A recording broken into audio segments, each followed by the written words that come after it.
Ralf Niemeyer, EU Chronicle. A question for Mrs. Le Pen first, and then also to the two gentlemen, please.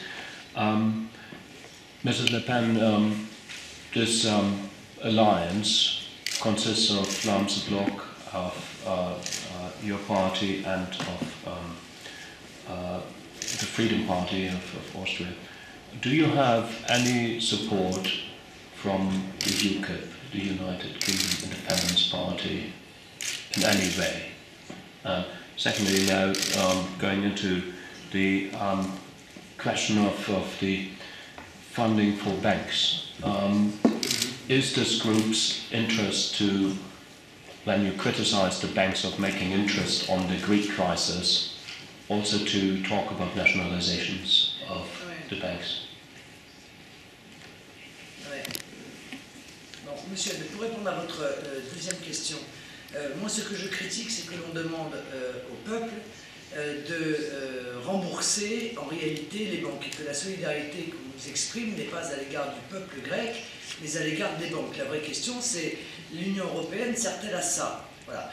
Ou est-ce que chaque nation souveraine doit faire face éventuellement à sa dette, quitte à ce que les banques fassent une croix sur un certain nombre de leurs investissements? Encore une fois, je vous ai expliqué tout à l'heure que, et je vois très bien pourquoi vous cherchez à me mettre en contradiction avec le UKIP, qui représentait d'ailleurs, dont Godfrey Bloom participe de l'Alliance européenne des libertés, au même titre d'ailleurs que Kent Ekeroth des Suédois démocrates, au même titre que Sharon Bonucci de Malte. Bon. Chacun a choisi son système économique. Chaque nation a le droit d'appliquer, de s'appliquer à lui-même, selon la volonté de son peuple, les choix économiques qui sont les siens. C'est pour cela que nous nous battons.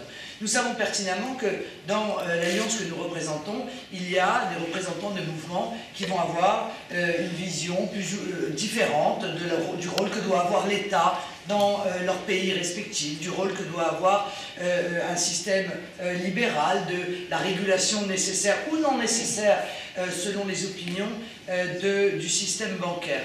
Mais pour pouvoir avoir cette liberté de décider pour nous-mêmes, encore faut-il que nous, justement, puissions retrouver un minimum de démocratie dans chacun de nos pays et que cet État fédéral qui est en train de se construire ne décide pas à notre place. Et donc nous assumons les différentes sensibilités qui sont les nôtres. Mais nous avons des points qui sont des points essentiels et qui nous réunissent. Faire campagne pour une Europe qui ne soit non centralisée, qui soit transparente et sous contrôle démocratique, ce qui n'est pas le cas aujourd'hui. Rejeter tout développement menant à un super-État européen et veiller à ce qu'aucune caractéristique de nature totalitaire n'émerge dans la poursuite du développement politique de l'Union européenne. C'est pourtant ce qui est en train de se passer et nous luttons contre. Lutter pour que la démocratie soit préservée au niveau des parlements des États souverains, sur lesquels évidemment les peuples exercent un contrôle.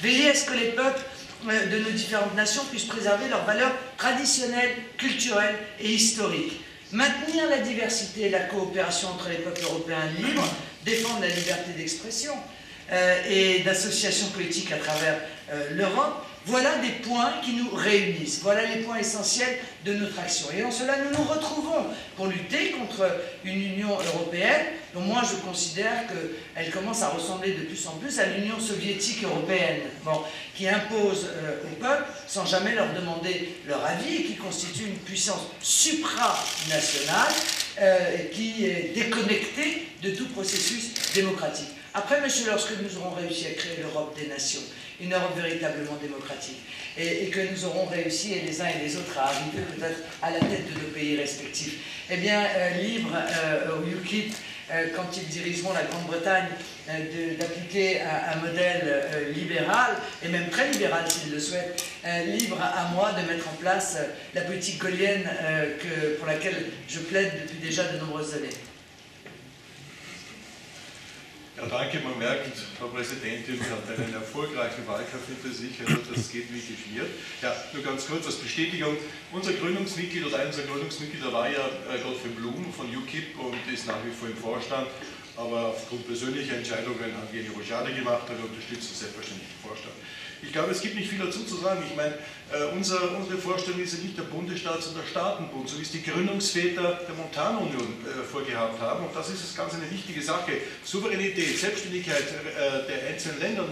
Gibt es ja aktuelle laufende Ideen, die Anschläge bilden würden gegen die Souveränität. Denken Sie nur an eine gemeinsam eingehobene europäische Steuer. Man kann über die Transaktionssteuer positiv reden, aber bitte.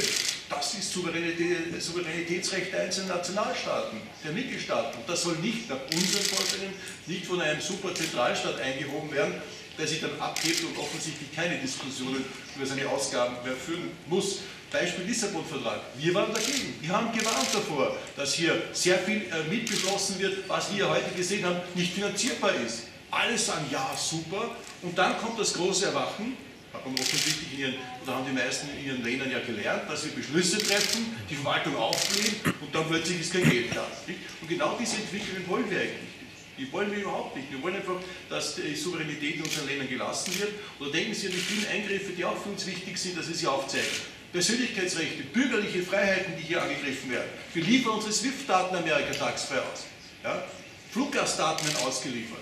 Denken Sie das INDEC-Projekt, das wir aufgegriffen haben, übrigens parteiübergreifend im Parlament, wo hier Bespitzelungsprojekte entwickelt werden, mit Förderung der Europäischen Union. Und plötzlich greifen wir das auf und die Internetseite ist weg.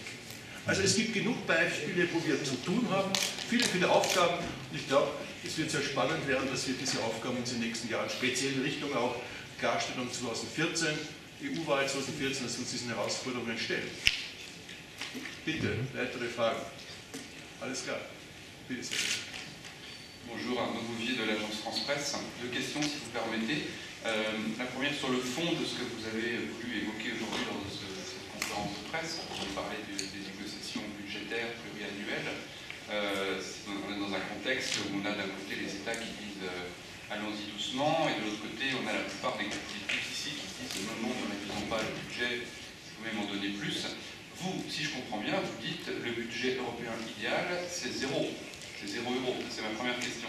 La deuxième, sur votre alliance européenne, combien pèse-t-elle en termes d'élus ici au Parlement? Et même si c'est une question qui a déjà été évoquée par mon collègue Antoine Vladic, est-ce que cette alliance a vocation au moyen terme à s'élargir? Est-ce que vous êtes en contact pour l'élargir prochainement? Okay.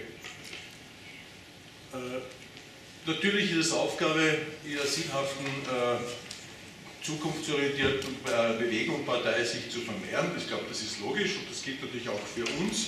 In welche Richtung wird man sehen? Auf alle Fälle werden wir uns unsere Partner genau anschauen, wie auch wir unseren Partnern die Möglichkeit, zukünftigen Partnern die Möglichkeit geben, uns anzuschauen. Und unsere Grundsätze sind ja klar, sind ja leicht einsehbar. Auf der Homepage kann sich das jeder ansehen. Ein Nullhaushalt, ja, ich meine, das ist eine lustige Frage, aber die werden Sie ja selber auch nicht ganz ernst nehmen. Natürlich muss eine Institution auch ein Geld haben. Was wir allerdings kritisieren in dieser jetzigen Diskussion ist, dass hier unehrlich gespielt wird. Dass genau diejenigen, die jetzt über Reduktion der Mittel sprechen oder Aufstockung der Mittel sprechen, ganz egal, dass die 2011 im November etwas beschlossen haben, woran sie sich nicht halten.